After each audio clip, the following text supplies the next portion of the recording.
इसमें आपने इंटरप्रिटेशन देनी है कि कौन कौन सी जो है वो एडजस्टमेंट हुई है और कौन कौन सी एडजस्टमेंट नहीं है। Like from unadjusted to adjusted trial balance you need to find out the potential entries of adjustments. ठीक है, ये हमने यहाँ से फाइंड आउट करना है। If I am not wrong, required may use the information in the adjusted trial balance to prepare this company's income statement and its statement of retained earning for the year ended. Calculate the company's profit margin for the year end. अच्छा, वैसे इसमें आपकी adjustment entry का पूछा ही नहीं हुआ। No, analyze the difference between adjusted and adjusted entry to determine the adjustment that must have been made. Okay, आपकी एडजस्टमेंट का बैलेंस ठीक नहीं आ रहा था ना, तो जी सर। चले मैं आपको ये क्वेश्चन यहाँ पे स्टार्ट करवा देता हूँ। और ये कि आपके जो मिड टर्म एग्ज़ाम होगा, मिड टर्म एग्ज़ाम के बाद 2 वीक्स जो हैं वो आप लोगों ने कैंपस में आना है। ठीक है, आपकी यहाँ पे साइकोमोटर क्लासेस होंगी, मेरे साथ ऑन कैंपस आपके लेक्चर्स होंगे। और जो लोग आउट ऑफ सिटी हैं, जो लाहौर से बाहर के हैं, अगर वो एग्ज़ाम के बाद जाना भी चाह रहे होंगे घर, वो चले जाएँ। लेकिन the students who are living in Lahore to attend the psychomotor classes is mandatory for them.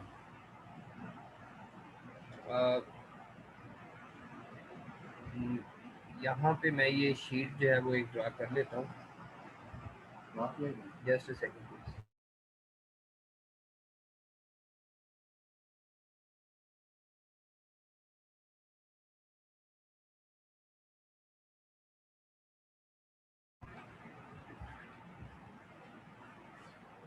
Okay, unadjusted. अब यहाँ पे आप सब लोगों ने ये फॉर्मेट बनाया हुआ है ना? जी सर, आप सिर्फ बेसिक Yes, sir. एडजस्टमेंट्स वाला पोर्शन करके दिखा दें, वो बना हुआ नोट्स में भी। मैं वन बाय वन आपको ना यहाँ पे एडजस्टमेंट्स ड्रॉ कर देता हूँ। Like if you say it's adjustments, ठीक है, it's adjustments,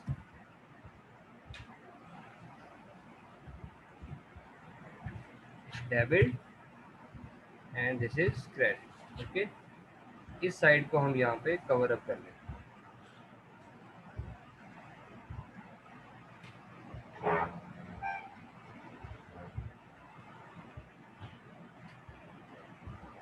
okay, according to that format will do it.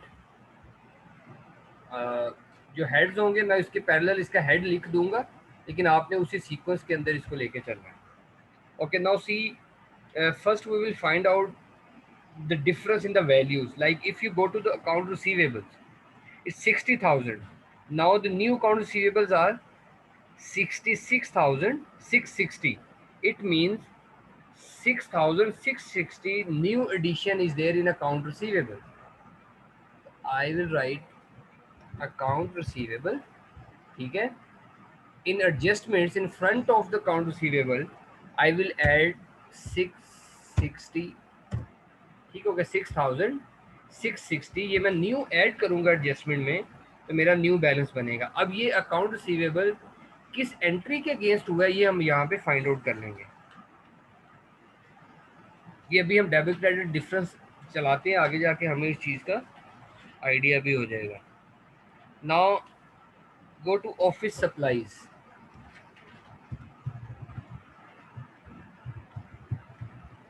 Office supplies, office supplies देखें ज़रा, बिगिनिंग में कितनी थी office supplies? Is 40,000। Now ending office supplies are 17,000। Use कितनी हो गई? एनीवन? 23,000. 23,000 ऑफिस सप्लाईज क्रेडिट होगा, और सेम 23,000 ऑफिस सप्लाईज एक्सपेंस में जाके, लाइक ऑफिस सप्लाईज एक्सपेंस में if I would write here,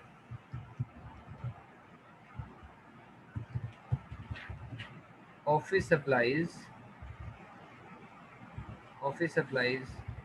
like if it's office supplies expense I'll write 23,000। अब इसको मैं यहाँ पे रेड कर रहा हूँ ताकि मुझे याद आ जाए कि इसका मैंने डेबिट कहीं एडजस्ट करना है। Now this debit credit is okay. ये हम अकाउंट रिसीवेबल को थोड़ा सा यहाँ पे रीड आउट कर लेते हैं कि ये डिफरेंस जो अकाउंट रिसीवेबल का है, इसमें कोई डायरेक्ट एंट्री हमारे पास नहीं है, ये कोई टोटल ऐड होगा, वो हम यहाँ पे देख लेते हैं कि may be in case of rent expense is 20,000, interest expense, ये ज़रा इंटरेस्ट एक्सपेंस का डिफरेंस देखिएगा, तो ये इंटरेस्ट एक्सपेंस हुआ है और ये पेएबल, 4600। ठीक है, ये पेएबल में जाके हम देख लेंगे। ये जो रिसीवेबल एंट्री है it's somehow not related with the expenses, ये हमारे पास रिसीवेबल आएगा may be in case of revenues, consulting fee earned, ये कंसल्टिंग फ़ी के अंदर हम देख लेंगे कि देखें ये कितना कंसल्टिंग फ़ी अर्न के अंदर हमारे पास जो है वो डिफरेंस कितना आ रहा है, इसमें हम ये देख लेंगे डेप्रिसिएशन एक्सपेंस में। Okay, now the next one is prepaid insurance. Prepaid insurance में आप देखें कितना डिफरेंस आ रहा है।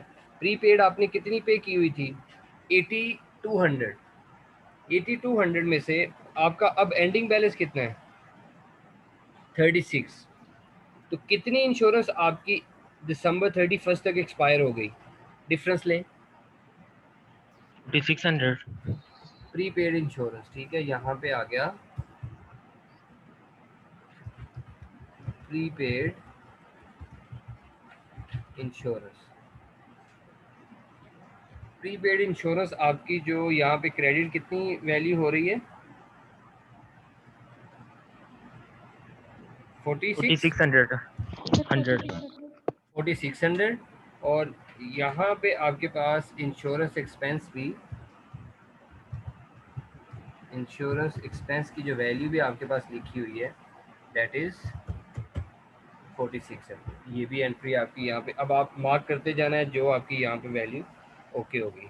Account is okay, account receivable is okay, office supplies are okay, prepaid insurance is okay.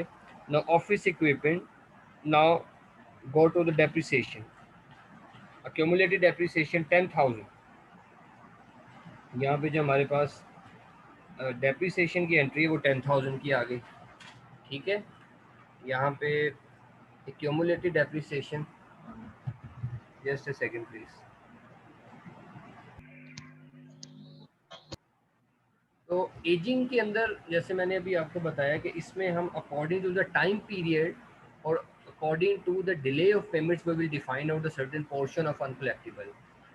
Let's suppose if your credit sale is due within 30 days, तो you would mark only 1%, आप कहेंगे कि अभी मेरे पास इसके इतने ज़्यादा रिस्क नहीं है। Like if your credit goes to 60 or 90 days, then your percentage of uncollectible would increase.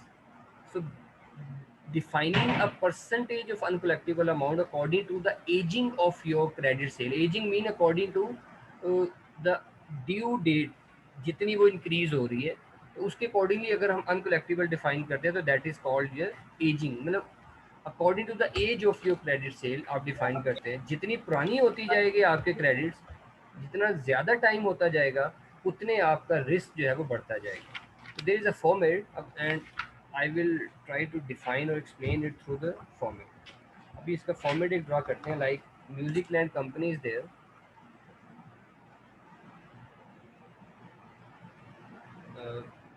there are some customers,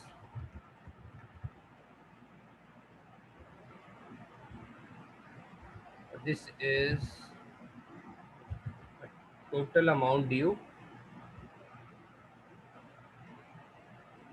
this is not yet due, जो अमाउंट जो है वो बिल्कुल अभी तक ड्यू नहीं है वो हम यहाँ पे लिख देंगे। Then due amount within 1 to 30 days,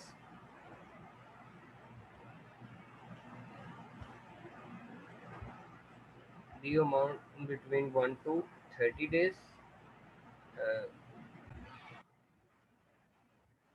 130 days, and then we will go to 31 to 61 days, like how many days are due, to receive your payment. अगर कोई आपने टोटल पेमेंट की है, like if I would say there is a customer A, the total amount is 485 and now immediately I have received it, so there is no any due payment, तो इसके ऊपर आप ageing जो है वो अपनी डिफाइन नहीं करेंगे, it's already received. And now there is a customer B whose total credit sales are around 710 and I'm going to receive it in around 60 to 90 days.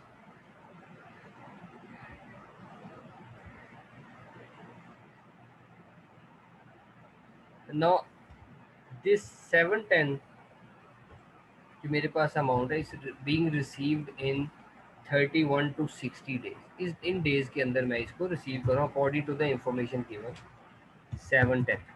Now you can see after the delay of 30 days मैं इस payment को receive कर रहा हूँ.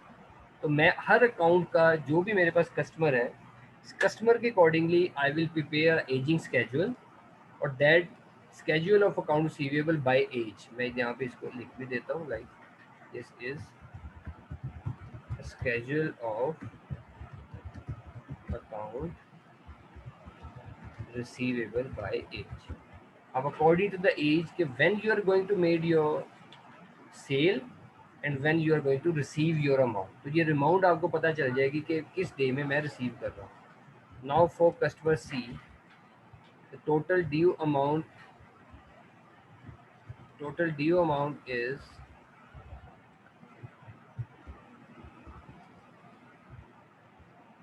500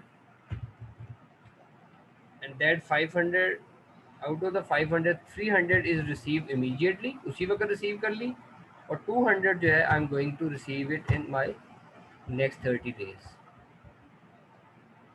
then there is another customer,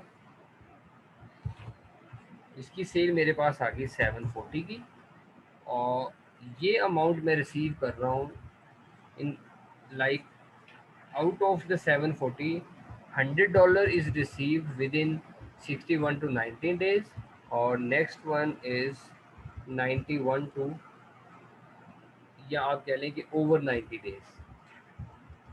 ठीक है, over 90 days में मैं जो रिसीव कर, तो ऐसे आप एक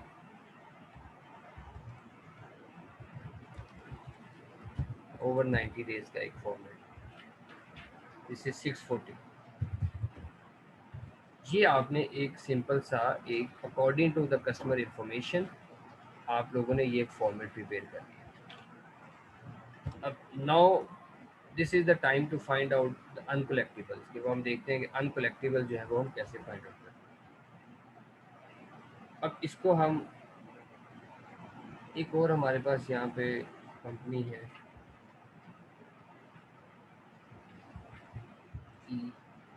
यहाँ पे इनके हमारे पास आ गए 1000, out of the 1000 810 receive immediately और 190 हमने नेक्स्ट 130 डेज के अंदर रिसीव की. Now what to do, just make a total. Total से आपको पता चलेगा कि आपकी टोटल सेल कितनी है. यहाँ से अगर मैं इसको सम करता हूँ तो मेरे पास ये 5 कस्टमर है, 5 कस्टमर की ये टोटल मेरे पास सेल है, 3400 सेल है. इसको मैंने रिसीव किन किन डेज में किया ये डिटेल मेरे पास आ गई. ये क्लियर है सबको? एनी क्वेश्चन है? अब आप यहाँ से चेक कर सकते हैं कि ये आउट ऑफ 3400 इमीडिएटली मुझे 1560 मिला, इसके बाद मुझे 390 मिला, देन विद इन 2 मंथ मेरे पास रिसीव हुई, विद इन 3 मंथ और आफ्टर 3 मंथ मेरे पास ये रिसीविंग आ गई. ये सबको क्लियर है इसका? अब मेरे पास आती है कि अब कंपनी डिफाइन करेगी कि परसेंटेज ऑफ अनकलेक्टिबल. अनकलेक्टिबल जो मैं अभी आपको बता रहा था, जितना आपका अकाउंट ज़्यादा ओल्ड होगा उतनी ही आप यहाँ पे उसकी परसेंटेज डिफाइन कर देंगे. अब ये तो इमीडिएटली इसकी क्या परसेंटेज होगी, एनीवन? 0. क्यों 0 होगा? क्योंकि ये तो कैश है आपके पास ना, ये 0 आ गया. अब ये जो इमीडिएटली, सॉरी ये तो टोटल आपके पास है, ये इसकी 0% है क्योंकि ये इमीडिएटली आपको रिसीव हो गया है। अब ये जो 1 to 30 डेज के अंदर रिसीव होता है, कंपनी कह रही है 2% जो है यहाँ पे मेरा अनकलेक्टिबल होगा, और जो नेक्स्ट है इसका 5% होगा, और जो नेक्स्ट है ये 10% तक मेरे पास इसका अनकलेक्टिबल आ सकता है, और जो ओवर 90 है 40% तक इसमें से अमाउंट मेरी अनकलेक्टिबल होगी। Are you getting me? ये परसेंटेज कंपनी अपनी हिस्टोरिकल वैल्यू से डिफाइन करेगी। तो अब आप मुझे बताओ कि यहाँ पे एस्टिमेटेड अनकलेक्टिबल आप काउंट कर लोगे? एस्टिमेटेड अनकलेक्टिबल्स आप एस्टिमेटेड अनकलेक्टिबल जो है ना आपने यहाँ पे फाइंड आउट करने के वो कितने आते हैं। अब ज़रा फाइंड आउट करें ज़रा। सर 68 मल्टीप्लाइड बाय 2%, ठीक हो गया, 3.7 बन गया। अब ये आपके पास जो है वो टोटल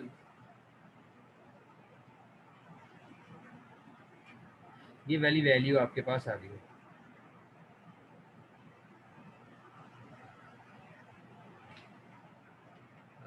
अब इसको आप, ये आपके पास टोटल अनकलेक्टिबल्स आ गए कि अब ये आपके पास टोटल जो है वो अनकलेक्टिबल्स कितने बने।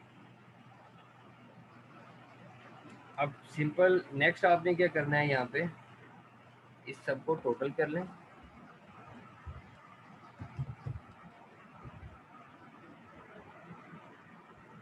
This is your total uncollectibles. जी, is it clear? Yes sir. Yes sir. ये आपके पास जो है वो टोटल इंफॉर्मेशन जो है वो आ जाती है कि आपके कस्टमर की जो है वो ओवरऑल जो है वो आपके पास टोटल कस्टमर की डिटेल क्या है, and according to the customer detail you will find out the whole scenario. यहाँ पे आपके पास टोटल वैल्यू, यहाँ पे आपके पास जितने कस्टमर आते जाएंगे you will add it out, then simply find out the values. यहाँ पे भी आपके पास ये वैल्यूज आ गई। Now you are going to submit. Yes, any question है? सर ये परसेंट अनकोलेक्टेबल जो है ये हमने किस तरह निकाली है? ये गिवन होगी ना, 2%, ये 5%? आपको गिवन होगी according to the company information.